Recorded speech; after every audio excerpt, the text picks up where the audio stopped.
Okay, again. Right, it's going to be a bit of a different sort of video. I'm just going to give you just a rundown on my life and all the too many things all happening at once. Okay, this is my 308, my panel van, which I started assembling.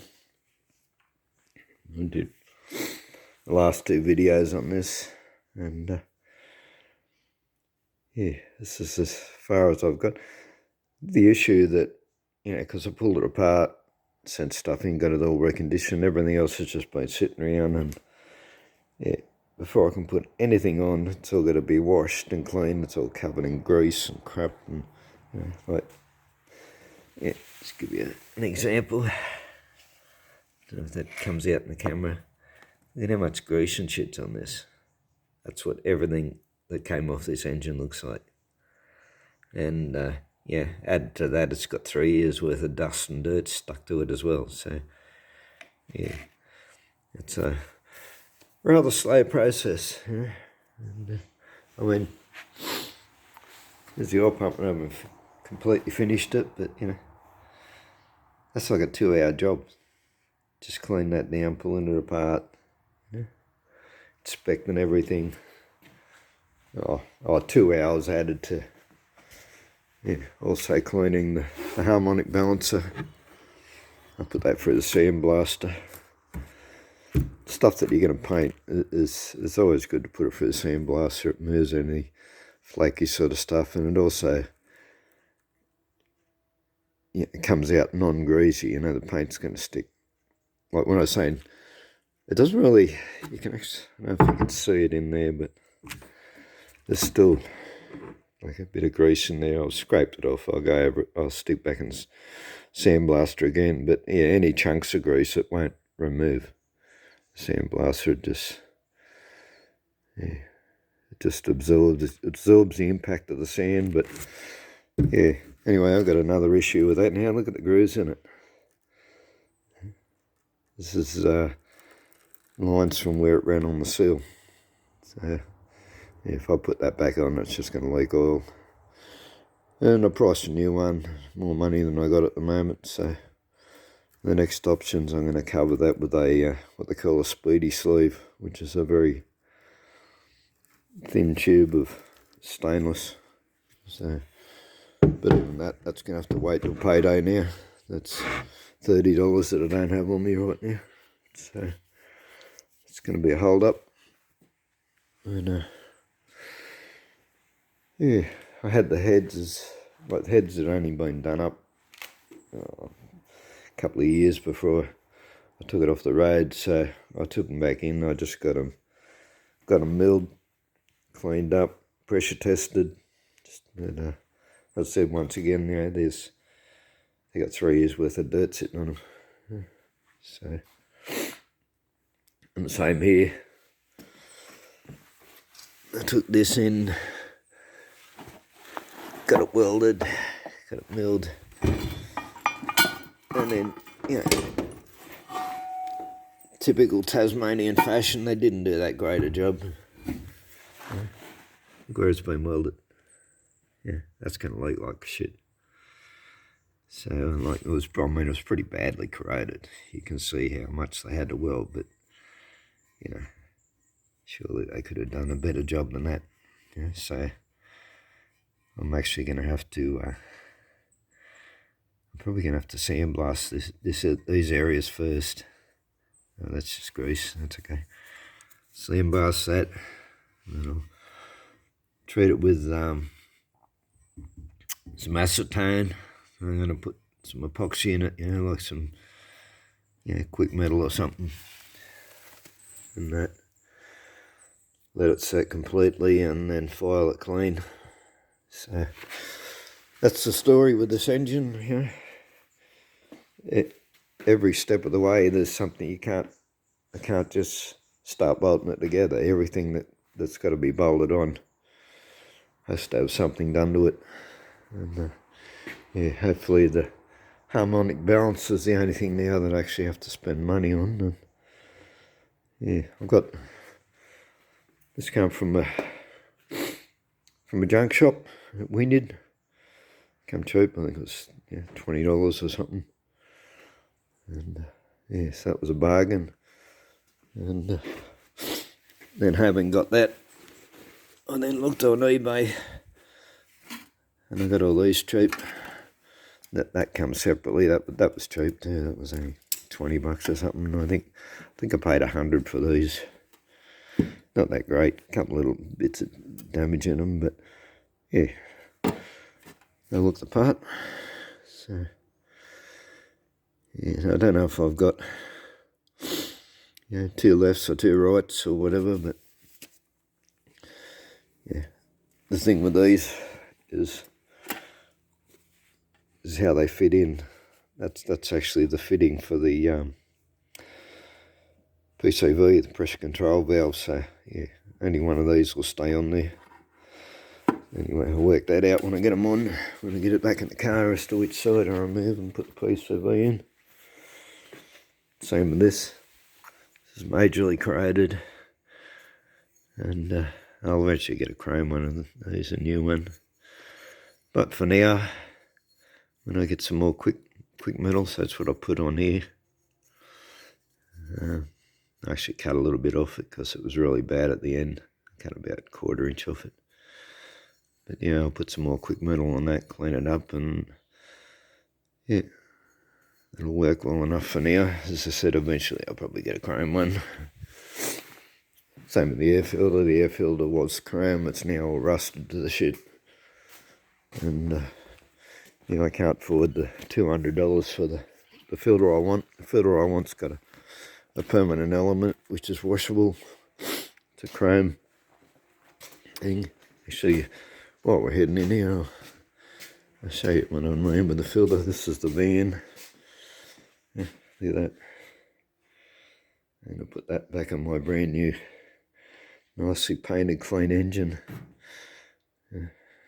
But actually, I'll probably throw that in a sandblaster and paint it for the time being. But yeah, there's a new one of them coming when I can afford it. Yeah, same with the carby. The carby needs re-kitting. Yeah, there's another $100 for a kit. Yeah, I got all my bits and pieces. And yeah, when I get it back in, I've still got no steering. I got no brake lines because they're all been taken out. They're all rusted. I bought new ones of all of them, painted them, but they're all got to be fitted back in. You can see the fuel tank's got to go back in. I only have 2 of the straps ready. The other 2 straps just got to be cleaned up and painted.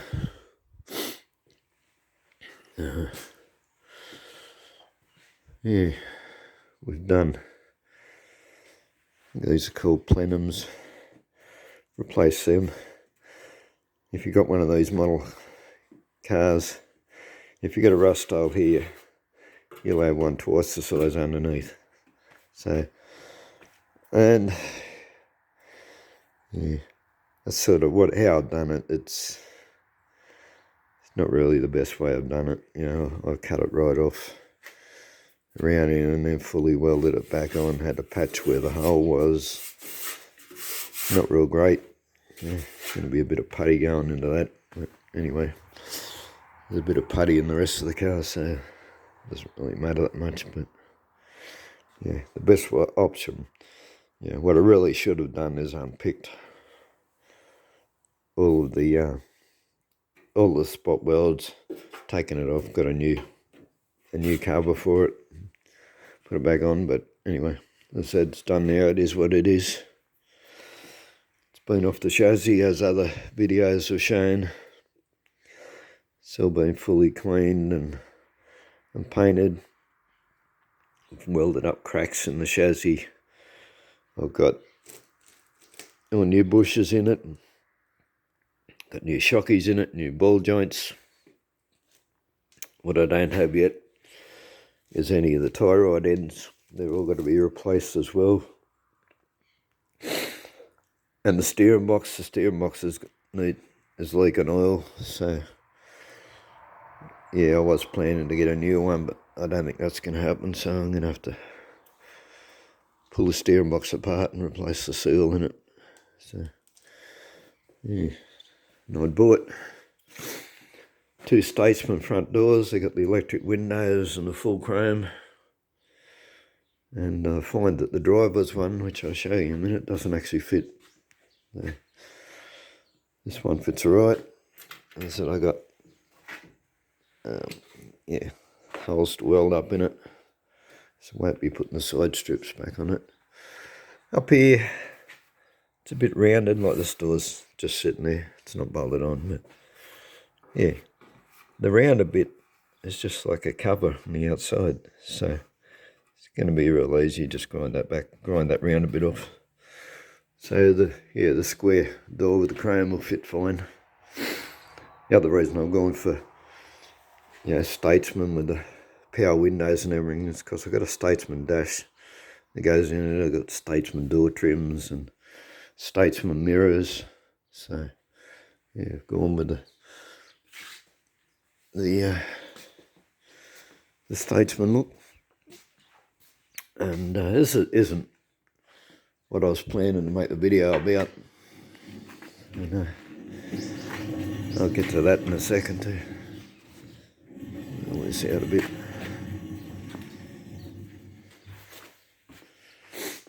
I've put a whole new quarter panel on it, as in previous videos.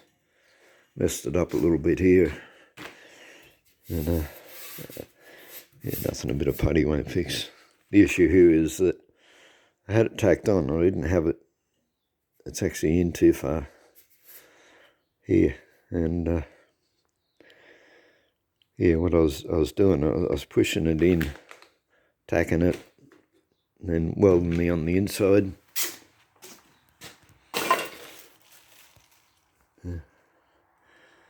Plug welds all the way along. Actually, this is where the guards welded. That's a separate one again. That was later. But anyway, I got up to the end there. I was pulling in and pulling, and then I fully welded it on the outside, on the inside, and forgot that it wasn't actually in place on the outside. So, as I said, just stuffed that up a little bit. But yeah, brand new from Rare Spares, and it's got a problem here. You can't see at the moment, but that transition from here to here isn't good. So, not sure what I'm going to do about that. Not sure if it has to come out or in or what. You can sort of see it. It's sort of like it's in here. This is where this crease runs, and then it comes out and then back in. So it's just not flat from here up to here. It's sort of got a ridge. On the ridge, it's got a high spot just in there or a low spot in there. I don't know which is which yet. And I was been hoping to have a professional panel beater fix that up, but it's looking like I won't be able to afford it. It'll be once again me fixing it. There's dents on the other side too, which I wasn't planning to fix myself, but we'll probably now have to. What you can see though, this is the issue I found with the second door. These doors cost me $500 each, too, by the way, and it took me like 10 years just to find a set of these doors for sale. But you look down here, see where the line is? It's 1/2 inch lower than the line here. And at first, I thought I'd got the quarter panel wrong. I started measuring and checking and everything, and then I put my original door on. The original passenger door is actually in good shape, and it lines up spot on with the quarter panel. So the problem is the door. This door's been damaged, it's been puttied, and this whole crease is in the wrong place. So looks like I'm going to be putting the original door back on, and then I'm going to have to get a pin set to hold all these bits of chrome on. So, yeah, this is getting moved tomorrow. It's going back in the shed. And it's going to be in there for a while because I'm not pushing it out again. It's not coming back out until I can drive it out. So, Yeah, there's all the junk. I got on panels, spare doors and things and other stuff. Yeah, somewhere in there's a tail shaft for the van. There's a gearbox in there somewhere for the van. I got shit everywhere. This is another project. It's a blanket box. Got this far to it. We need another $100 to make the lid. Because it's going to have like gas struts and there's latches and hinges and all sorts of things. So that's come to a standstill now too, because paying bills and spending money on cars, and I don't have the $100 now to buy the lid and the parts. Yeah, it's all our bikes. Push bikes. I got push bike riding with the boys, and 3 of these bikes. This one here, and the black one in there came from the tip shop. Bought half a dozen bikes in various condition, and pulled them all apart and made 3 decent ones. This is what I wanted to actually take video of. And got to it. Yeah, I mean, messing around, and you know. Listen, I know it doesn't have to be perfect. It's an old boat, but it doesn't help me. It doesn't stop me trying to, get it that way. And I'd scrubbed it and scraped it and sanded it and filled and and then I blew it out with air. I was trying to blow it out with air, and all the dirt was just circulating up and coming back down in the boat again. And I vacuumed it, and I blew it, and I vacuumed it, and I must have done it, 2 or 3 times. And then when I go to spray primer on it, I still got bits of shit blowing everywhere. Yeah, like, see this, just down here. It's stuck to the paint. There's bits of shit that kept coming out from under the ribs. That's been my biggest dilemma. There's another bit. It's just landed on the top, stuck there.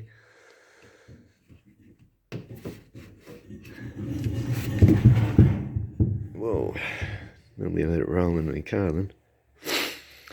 And, that's been the biggest dilemma so far.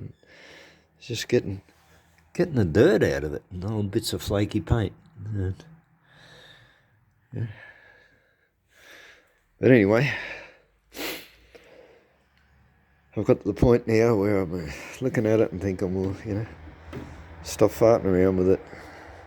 It's basically good enough, It's good enough for a 100-year-old boat. So, I'm going to pull this out now very shortly and put the first coat of enamel on it.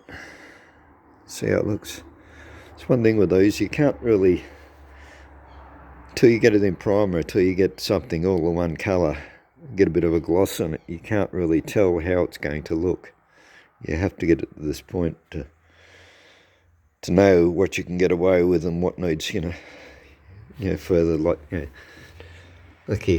here, a little more cleaning up, a couple of spots. But most of it it's actually pretty good. It's come up quite reasonable. So, but I was going to go over, start cleaning bits and pieces, and I thought, no, just get the dirt that you can see out of it. I'll get the vacuum cleaner out here. Get some white on it, and if there's any bits that aren't that great, I can touch them up later. But got to get the thing done. This has been here for ages, this boat. I've had this boat for 3-4 months here now, doing this job, and I got to get it done. And the issue I've got too is I do most of my work of a night, and you can't paint the shed and enamel. You can't paint enamel in the shed of a night time with all your windows shut. You just get fumed out. So it's a daytime job, and We've had it's winter, it's been raining, it's been frozen cold. And so it seems that every time I've had the opportunity to actually get some paint on it, like in between having to go places and do other things, every time I get the opportunity, it's the weather conditions are not good enough to be able to do it outside. And anyway, it's already afternoon, but I've still got a few hours and get it painted and dry and get stuck back in the garage.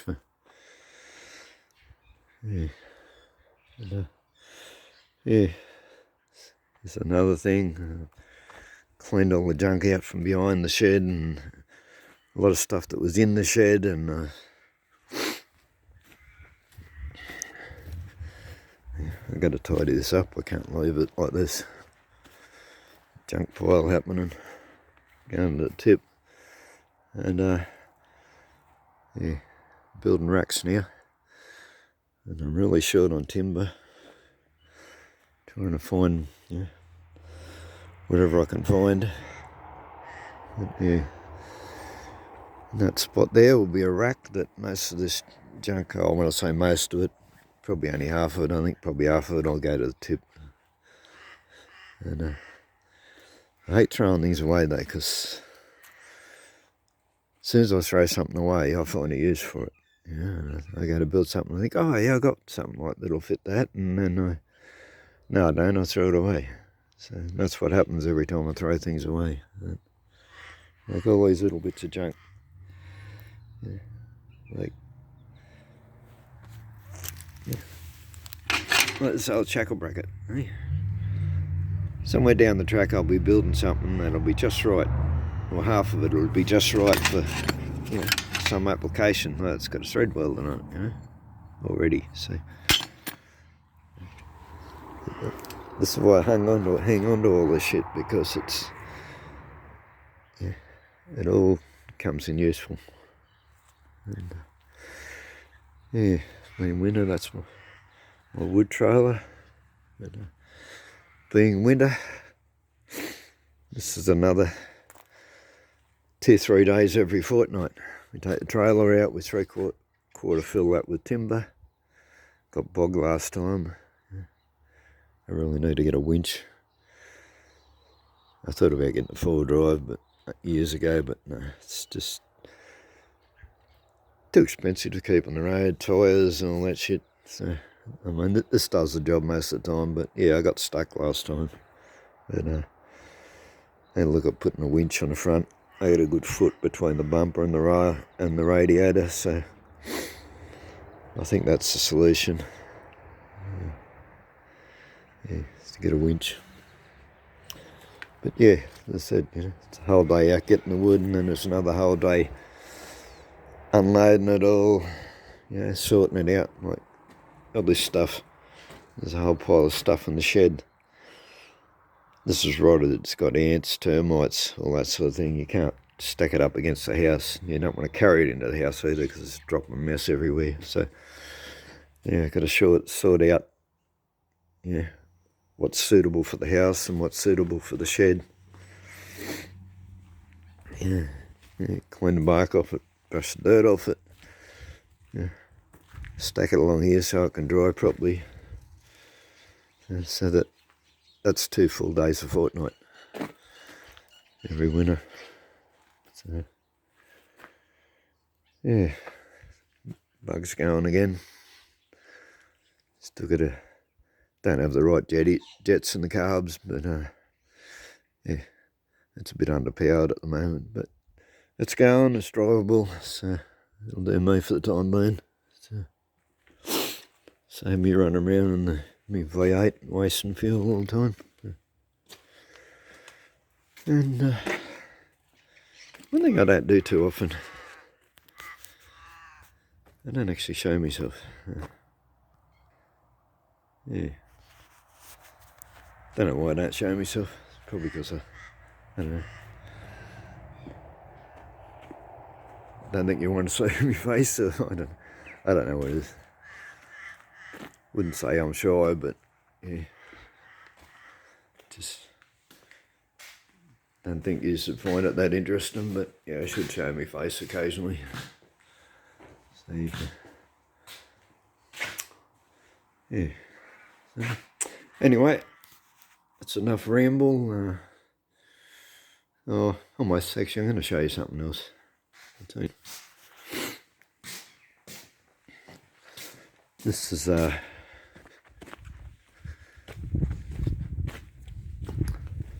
another part of the reason why I'm always short of time to do things.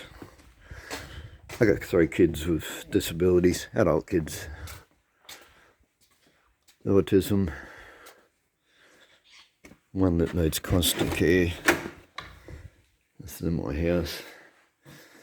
This is Jadie. She's now 36. Yeah. No speech, incontinent. She's a wonderful kid. I just love her a bit. But, you know, as I said, you've got to attend to her constantly. You've got to constantly watch her. You've got to do everything for her. It takes up a lot of your time. The oldest boy, Aaron, he's got a disability too, but yeah, he's a top bloke, and I'd be lost without his help. This is all his Legos, by the way. And, yeah, without his help, I wouldn't even be able to go and get the firewood. It's a 2-person job, and yeah, he helps out. He's great. And yeah, as I said, he's got a disability, but he's with it enough to, you know, you can leave him unattended, you can give him jobs to do, and he'll do it. And yeah, this is my other boy. He's 21. This is his artwork. So this is where he's at 21 years old. So yeah, it's like having a big kid. And I said, you can't leave him anywhere unattended. You got to watch what he's doing and assist him with things and instruct him on things. And yeah, that's a big part of my life, and takes up a lot of your time. Every day there's something you have to attend to, and regular things that you have to attend to every day. That's just the way it is. You can't just pack up and go somewhere, or do the sort of things that most people do, because you just can't. Anyway, enough rambling on. Right, let's give you a little bit of a insight into where I'm at, and yeah, thanks for watching, and hopefully we'll see you again. I haven't scared you off. Bye.